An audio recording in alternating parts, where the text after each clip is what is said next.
Sekarang kita akan kembali lagi diperlihatkan dengan kemunculan sesosok yang berasal dari klan iblis leluhur. Dikatakan background dari sosok ini benar-benar sangat mendominasi di antara klan di alam 10.000 iblis. Sosok pria yang baru saja datang pada saat ini tersenyum ke arah Xiao Yan dan mulai berbicara. Sosoknya berkata bahwa meskipun dirinya memiliki kekuatan yang sangat kuat, tetapi dirinya sepertinya tidak akan berani menyinggung kekuatan di belakangnya.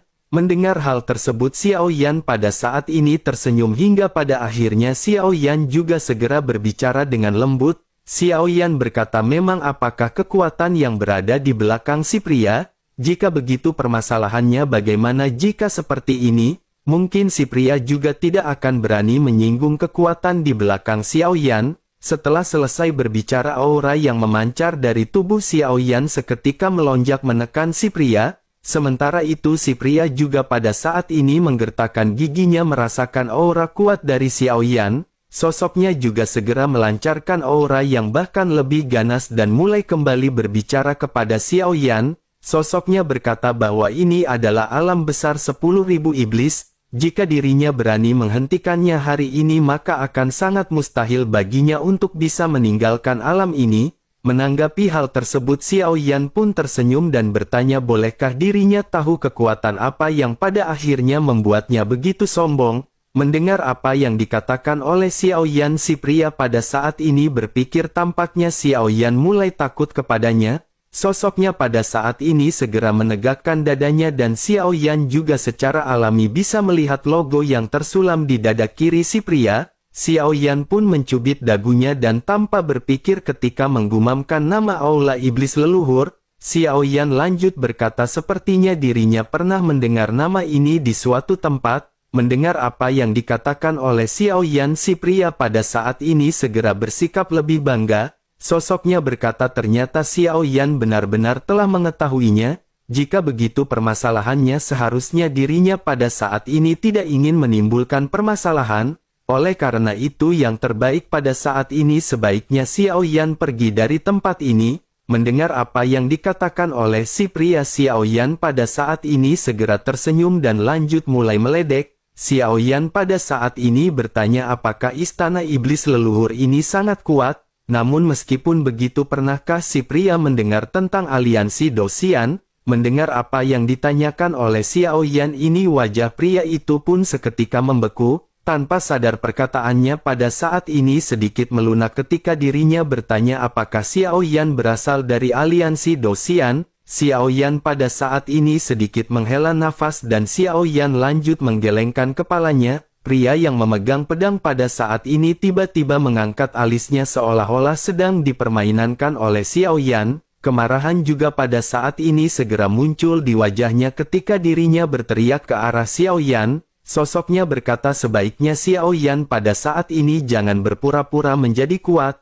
Yang terbaik baginya pada saat ini adalah jangan mengaku-ngaku bahwa dirinya berasal dari aliansi Dosian. Xiao Yan pun tersenyum tipis mendengar apa yang baru saja diucapkan oleh si pria. Xiao Yan pada akhirnya lanjut berkata bahwa maksudnya adalah aliansi Dosian itu adalah milik Xiao Yan. Pria yang memegang pedang itu pun menjadi semakin kesal ketika mendengar Xiao Yan yang berbicara mengenai hal ini. Dirinya seketika merasa bahwa apa yang dikatakan oleh Xiao Yan ini benar-benar tidaklah masuk akal. Sepertinya Xiao Yan pada saat ini benar-benar hanya ingin menggoda si pria. Pada akhirnya pria yang memegang pedang ini pun segera kembali berteriak dengan marah.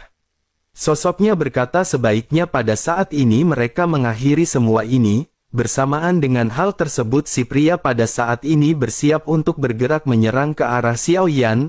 Namun segera setelah dirinya berbicara pada saat ini sebuah tekanan yang sangat kuat datang dan menekan dirinya.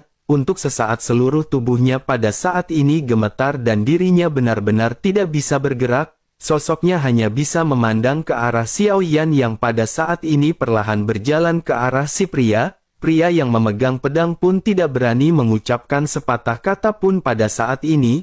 Butiran keringat yang besar pada saat ini segera melonjak di dahinya dan dirinya tanpa sadar merasa ketakutan. Sementara itu begitu mendekat Xiao Yan pada saat ini langsung berbicara kembali ke arah si pria. Xiao Yan berkata, bukankah si pria tahu bahwa kekuatan harus dihormati? Si pria lebih lemah daripada Xiao Yan dan mengapa dirinya berani berbicara begitu kasar? Setelah selesai berbicara, kekuatan spiritual Xiao Yan pada saat ini segera menyebar ke arah si pria. Sementara itu si pria pada saat ini segera berkata bahwa Xiao Yan sepertinya tidak akan berani membunuhnya. Jika dirinya mati di sini maka istana iblis leluhur tidak akan melepaskan Xiao Yan. Semua ras yang berada di sini juga akan diperiksa secara acak. Selain itu, bukankah Xiao Yan ingin melindungi mereka yang berada di sini?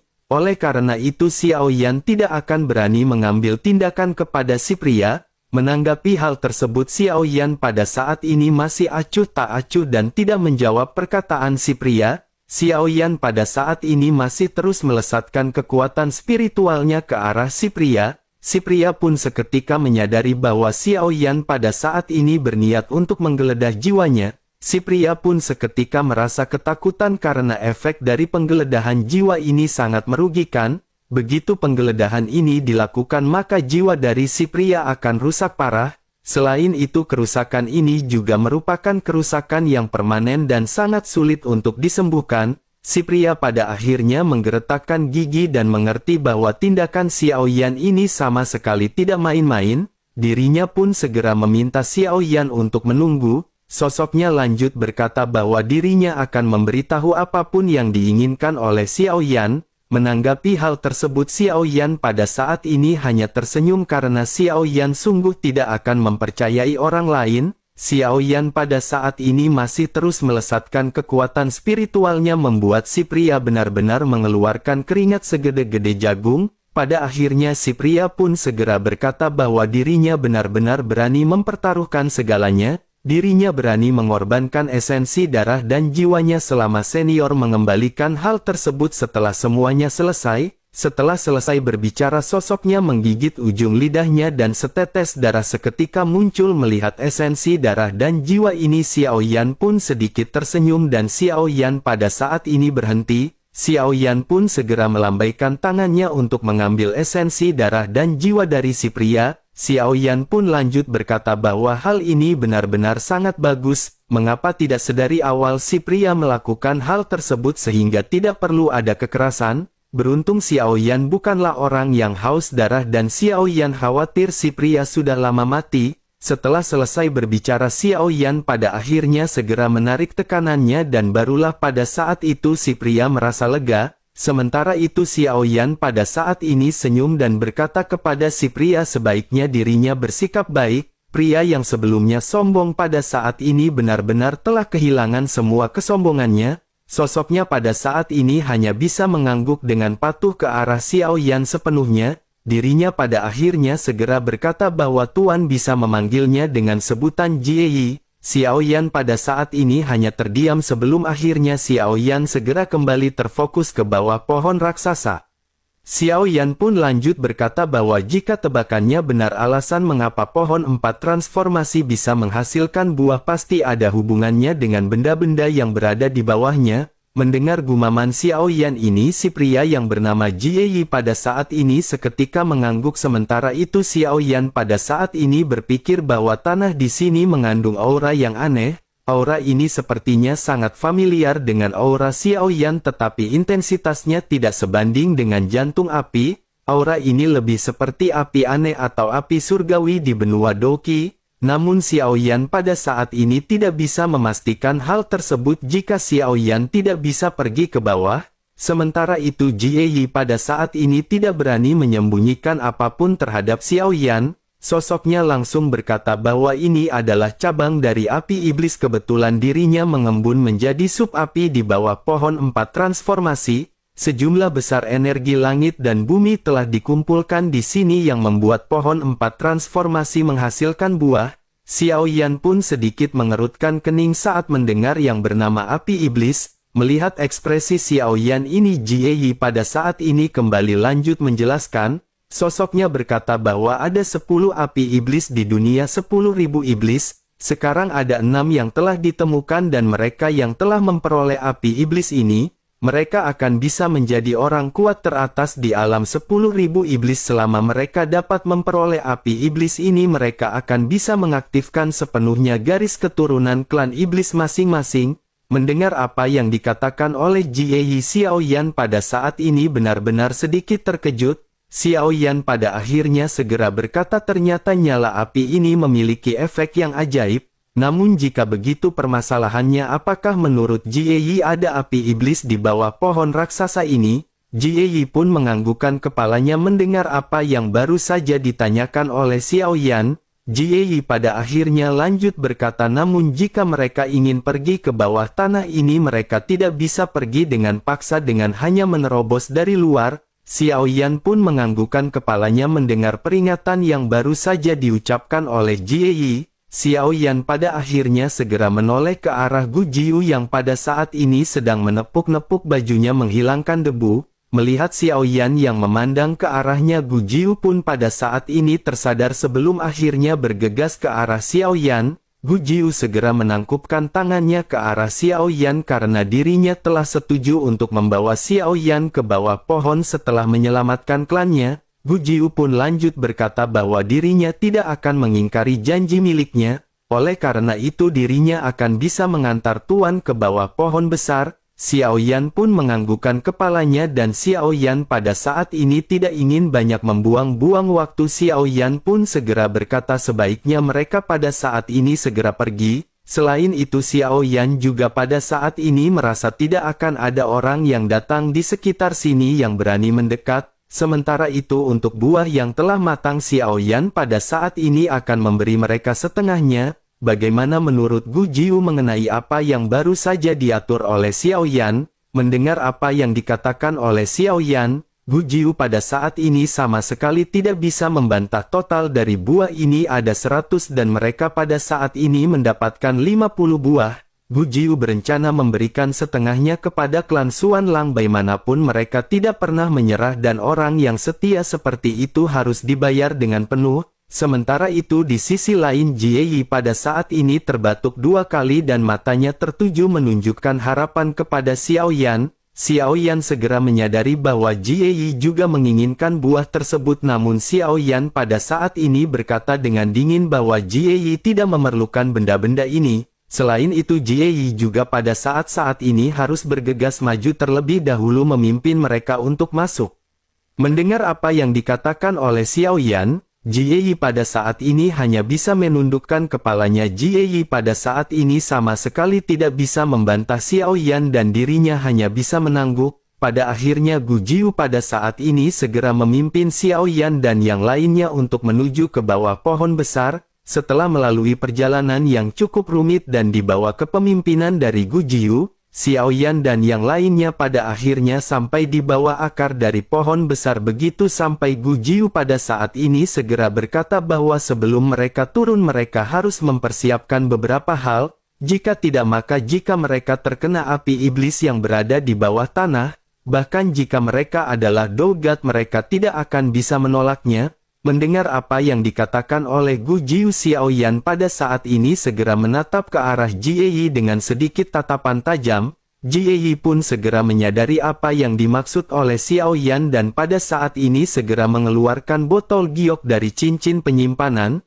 Jie pada akhirnya segera menjelaskan bahwa ini adalah ramuan emas untuk menghindari kebingungan dan ilusi. Dirinya hanya memiliki 5 dan ini hanya cukup untuk Jie. Mendengar hal tersebut Xiaoyan pada saat ini memandangi 5 pil yang ditunjukkan oleh Jie. Setelah mata Xiaoyan sedikit menyipit, Xiaoyan segera meraih pil tersebut di telapak tangannya. Api juga pada saat ini langsung naik di tangan Xiaoyan dan 5 ramuan ini seketika langsung hancur menjadi abu.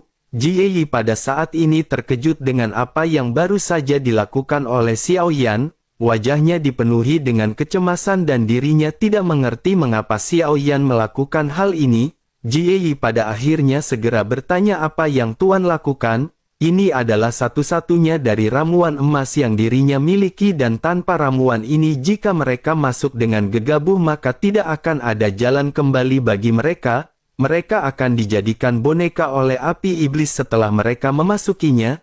Setelah selesai berbicara pada saat ini Jie tiba-tiba mengerutkan keningnya karena suhu yang terpancar dari nyala api di telapak tangan Xiao Yan membuat mereka ketakutan.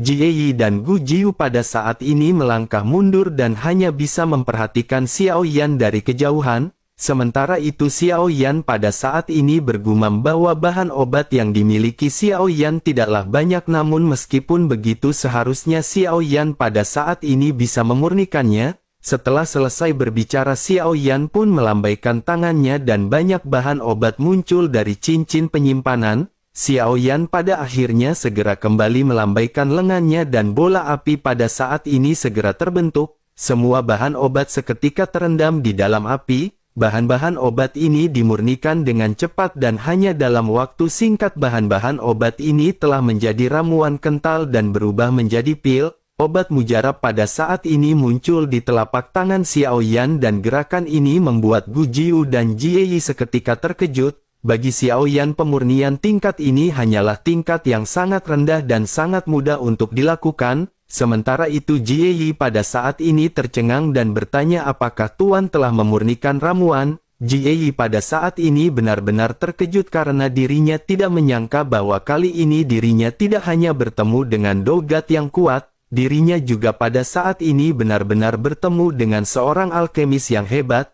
Bahkan alkemis di Istana Iblis Leluhur hanya bisa menyempurnakan beberapa ramuan. Dikatakan ramuan emas penghindar kebingungan api ini juga dibeli dari alkemis Istana Iblis Leluhur. Harganya juga cukup tinggi dan mereka mengatakan bahwa ramuan ini sangat sulit untuk disempurnakan, namun tampaknya di tangan Xiao Yan hanya dalam beberapa tarikan nafas pil tersebut telah terbentuk. Bersamaan dengan Jie yang terkejut, Xiao Yan pada saat ini melambaikan tangannya dan memberikan ramuan emas penghindar kebingungan api. Jie pun segera menangkap pil tersebut dan memandangi ramuan yang memancarkan aroma yang sangat kuat.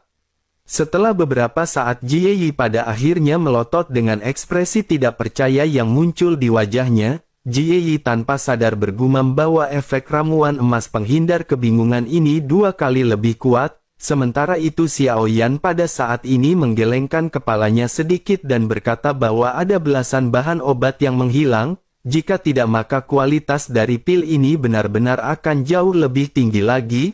Mendengar apa yang dikatakan oleh Xiao Yan, Jie pada saat ini tiba-tiba mengangkat kepalanya, matanya bergetar ketika dirinya menatap ke arah Xiao Yan dan dirinya pada saat ini benar-benar merasa takjub. Jie pada akhirnya lanjut berkata bahwa efek dari ramuan ini benar-benar jauh lebih kuat, dengan begitu maka sepertinya satu orang cukup untuk mengkonsumsi 3 pil. Menanggapi hal tersebut Xiao Yan pada saat ini hanya terdiam dan Xiao Yan kembali melambaikan tangannya. Dalam sekejap mata Xiao Yan telah memurnikan hampir 20 pil. Xiao Yan pada saat ini mengembalikan 5 pil milik Jie sebelum akhirnya memandang ke arah Gu Jiu. Xiao Yan bertanya kepada Gu Jiu apakah dirinya membutuhkannya juga. Gu Jiu pun menggelengkan kepalanya dan lanjut berkata bahwa mereka belum pernah masuk jauh lebih dalam, mereka juga tidak ingin masuk lebih dalam karena api iblis ini adalah sesuatu yang tidak mereka butuhkan.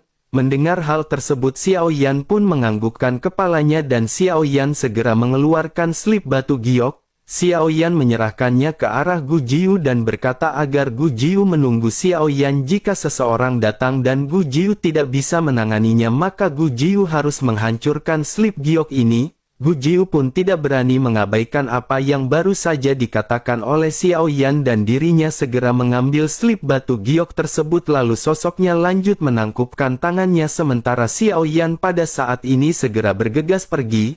Dengan dipimpin oleh Jie pada akhirnya segera melesat menuju ke kedalaman gua. Begitu di tengah-tengah perjalanan Xiao Yan pada saat ini merasakan sedikitnya ada yang tidak beres. Xiao Yan menyadari bahwa tidak hanya keberadaan Xiao Yan yang berada di sini. Xiao Yan melihat ada banyak jejak kaki ketika Xiao Yan memasuki kedalaman dari gua. Xiao Yan pada akhirnya bergumam di dalam hatinya, mungkinkah seseorang telah tiba di sini terlebih dahulu?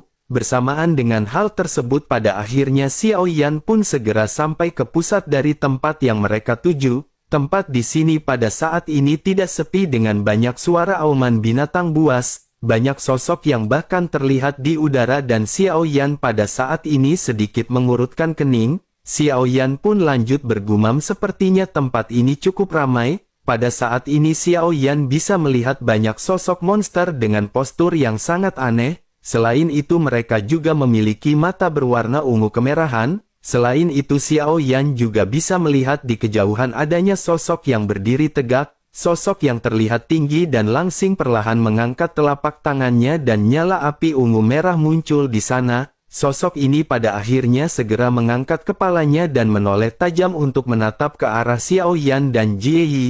Sosok itu pun segera mengeluarkan senyuman tajam ketika dirinya menoleh ke arah Xiao Yan. Seolah-olah semua sosok pada saat ini telah dikendalikan, mereka semua juga menoleh ke arah Xiao Yan dan Jie Yi yang berada di bawah. Xiao Yan juga menatap ke arah banyak sosok yang pada saat ini memancarkan mata dengan api berwarna ungu kemerahan. Pada saat yang sama sosok yang berada di tengah pada saat ini segera mengeluarkan jeritan yang sangat aneh. Bersamaan dengan hal tersebut wajah Jie Yi juga tiba-tiba menjadi pucat. Jie Yi pada akhirnya segera berkata kepada Xiao Yan bahwa mereka harus segera mengkonsumsi pil yang sebelumnya dimurnikan. Xiao Yan pun segera menggunakan pil yang sebelumnya Xiao Yan murnikan, begitu juga dengan Jie Yi.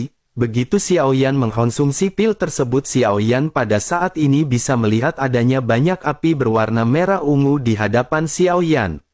Xiao Yan juga bisa merasakan bahwa rasa panas dari api sebelumnya pada saat ini berkurang. Namun meskipun begitu, dengan dua jantung api di dalam tubuh Xiao Yan, sesungguhnya panas api ini benar-benar tidak akan berpengaruh kepada Xiao Yan. Sementara itu di sisi lain pada saat ini banyak monster benar-benar menyerang ke arah Xiao Yan dan Jie Yi. Jie Yi pada akhirnya segera berkata kepada Xiao Yan bahwa mereka sepertinya harus mundur terlebih dahulu, mereka harus menyiapkan persiapan terlebih dahulu sebelum akhirnya mereka kembali untuk membuat tindakan. Mendengar apa yang dikatakan oleh Jie Yi, Xiao Yan pada saat ini segera mengangkat tangannya. Xiao Yan berkata kepada Jie Yi bahwa dirinya harus mengikuti Xiao Yan dan menghabisi makhluk-makhluk ini. Jie Yi pada saat ini benar-benar terkejut dengan apa yang baru saja diperintahkan oleh Xiao Yan, namun Jie Yi pada saat ini tidak bisa membantah perkataan Xiao Yan dan hanya bisa mengikuti Xiao Yan dari belakang. Sementara itu Xiao Yan pada saat ini memperhatikan sosok-sosok yang menyerang ke arahnya. Xiao Yan pada saat ini juga bergumam bahwa jika tebakannya benar, makhluk-makhluk ini sepertinya telah diubah dan dikendalikan oleh api iblis. Xiao Yan juga pada saat ini menatap ke arah sosok yang berada di kejauhan dan Xiao Yan sepertinya tidak boleh membuang-buang banyak waktu. Tampak sangat percuma bagi Xiao Yan untuk berhadapan dengan makhluk-makhluk yang menyerang ke arah Xiao Yan. Satu-satunya cara pada saat ini adalah Xiao Yan langsung menghabisi sosok yang mengendalikan makhluk-makhluk ini. Xiao Yan pada akhirnya segera bertanya kepada dua jantung api yang berada di dalam tubuhnya. Xiao Yan bertanya kepada jantung api putih dan api abadi apakah mereka mengenalinya. Xiao Yan berpikir bahwa pada saat sebelumnya jantung api putih mengenali sosok api abadi. Oleh karena itu Xiao Yan bisa berspekulasi bahwa sepertinya semua jantung api saling mengenal. Sementara itu menanggapi pertanyaan Xiao Yan ini, jantung api putih pada akhirnya mulai berbicara. Sosoknya berkata bahwa aura dari api ini agak aneh.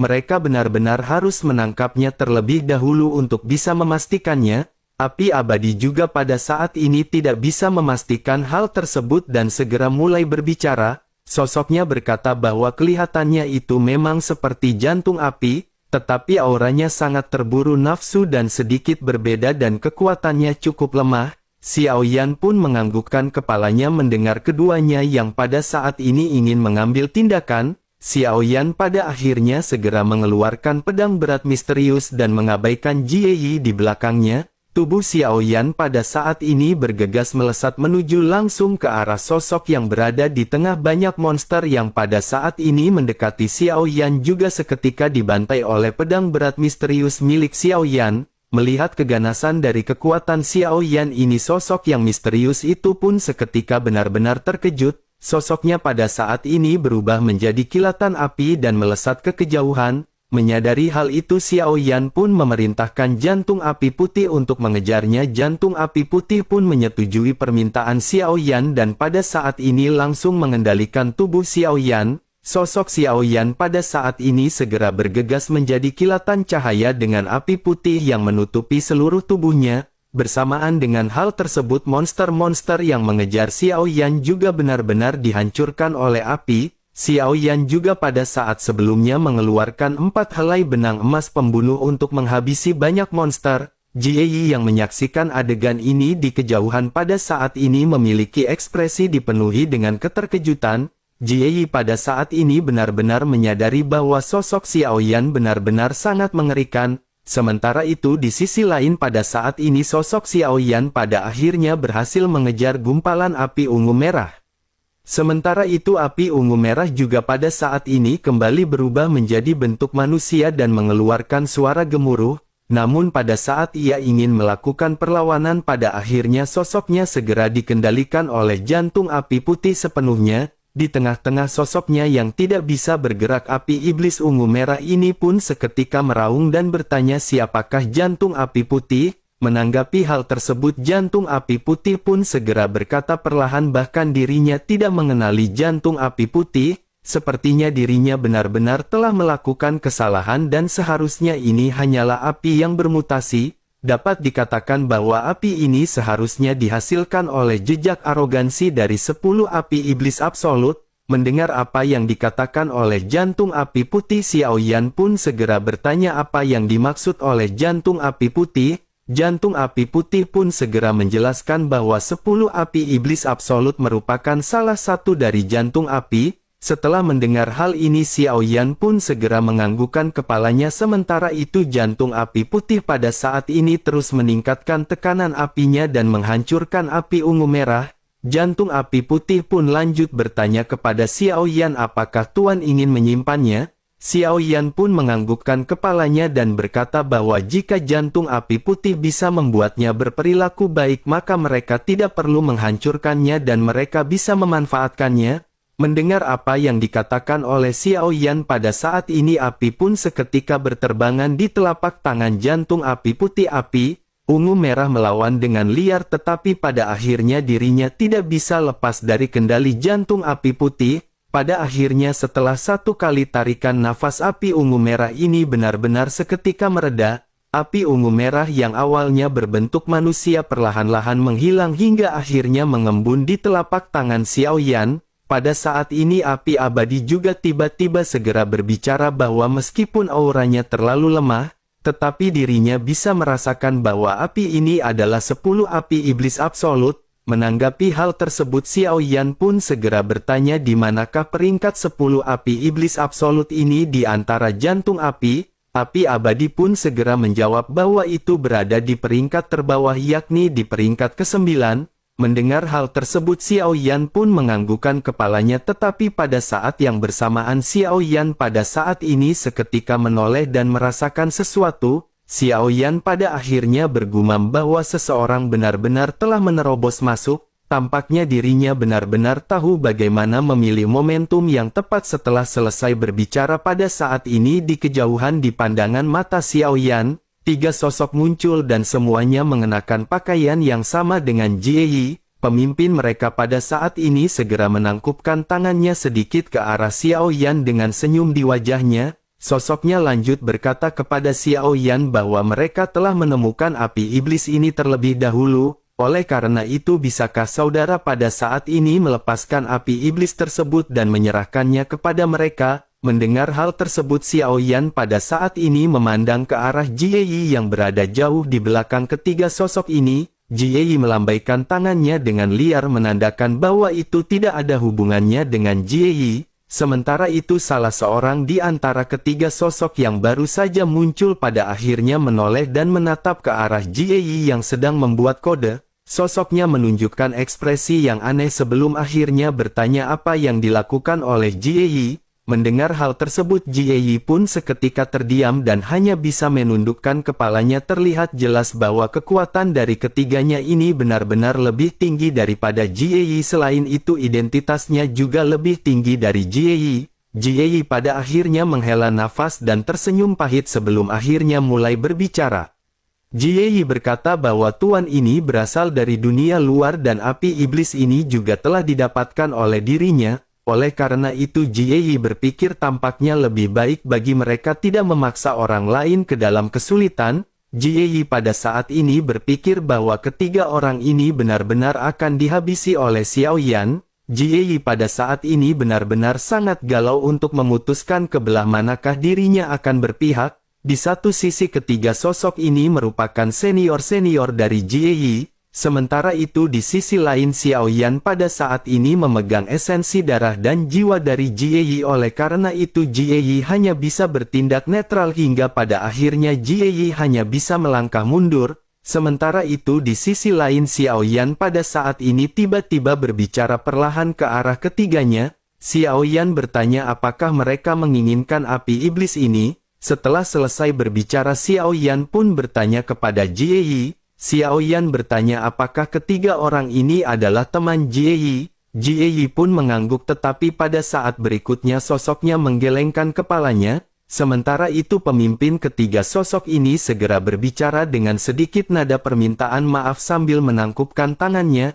Dirinya berkata bahwa api ini sangat penting bagi mereka. Jika saudara bersedia berpisah dengannya maka mereka akan bersedia membayar sejumlah kompensasi. Mendengar apa yang dikatakan oleh si pria Xiao Yan pada saat ini tersenyum. Xiao Yan lanjut mengangkat tangannya dan menelan api iblis ini langsung ke dalam tubuhnya. Adegan ini seketika membuat ketiganya gemetar pada saat yang bersamaan. Mereka tanpa sadar bergumam di dalam hati masing-masing bahwa si pria benar-benar berani menelan api iblis ini secara langsung seperti memakan bakwan goreng.